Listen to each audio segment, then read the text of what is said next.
2018 December 27న CBI వాళ్ళు మా పాప కేసును టేకప్ చేయటం జరిగింది. తర్వాత 2019 డిసెంబర్ 14న మాకు కొన్ని అనుమానాలు ఉన్నాయి, అవి నివృత్తి చేయాలంటే రీపోస్ట్ మార్టం చేయాలన్నారు.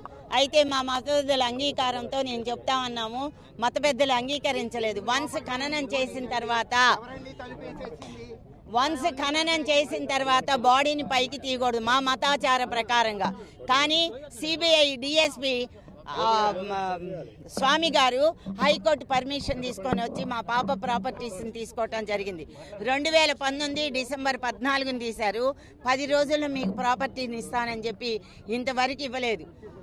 అయితే మేము 5 సంవత్సరాలు నిశ్శబ్దంగా ఉంది, సిబిఐ ఏమీ చేయలే, కామ్గా కూర్చున్నారు.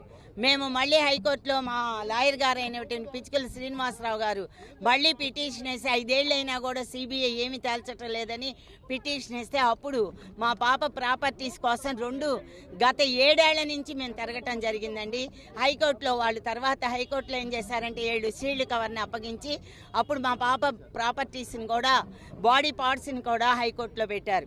మేము హైకోర్టు వాళ్ళని అడిగితే సిబిఐ కోర్టుకి వెళ్ళండి అన్నారు. సిబిఐ కోర్టుకి వెళ్తే హైకోర్టుకి వెళ్ళమన్నారు. ఇలా గత 3 నెలల నుంచి తిప్పి చివరికి నిన్న 18వ తారీఖు ఫిబ్రవరి 18వ తేదీన సిబిఐ కోర్టుకు హాజరైతే మీరు ఇప్పివ్వడం అంటే మీ చేతికి అందిస్తామన్నారు. చేతికి ఇచ్చేది ఏంటండి? వాళ్ళు ఏమని చెప్పారు? 10 రోజుల్లో ఇస్తామని చెప్పి 7 సంవత్సరాలు చేశారు.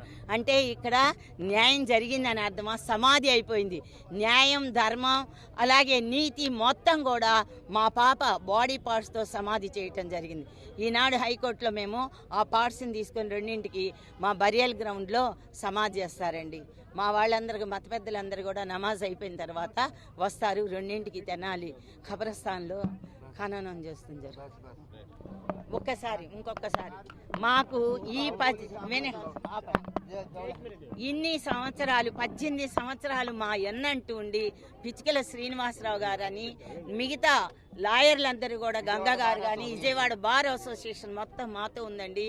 ఈ సందర్భంగా media, print media, electrical media మొత్తానికి అందరి సంఘాలు, ప్రజా సంఘాలు కూడా అన్నీ కూడా మా ఎంట ఇప్పటి వరకు ఉన్నాయి. కాబట్టి వాళ్ళందరికీ కృతజ్ఞతలు తెలుపుకుంటున్నాను. ఈ మా పాప కేసు ఇంత దూరం రావటానికి కూడా వాళ్ళందరి సహాయ సహకారాలేనండి.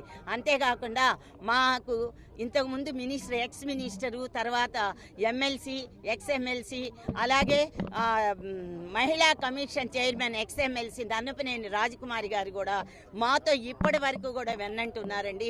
ఆమెకు కూడా మీ అందరికీ కూడా మా కృతజ్ఞతలని, మా కుటుంబం తరపున, మా పాప తరపున మీ అందరికీ కృతజ్ఞతలు తెలుపుతున్నానండి.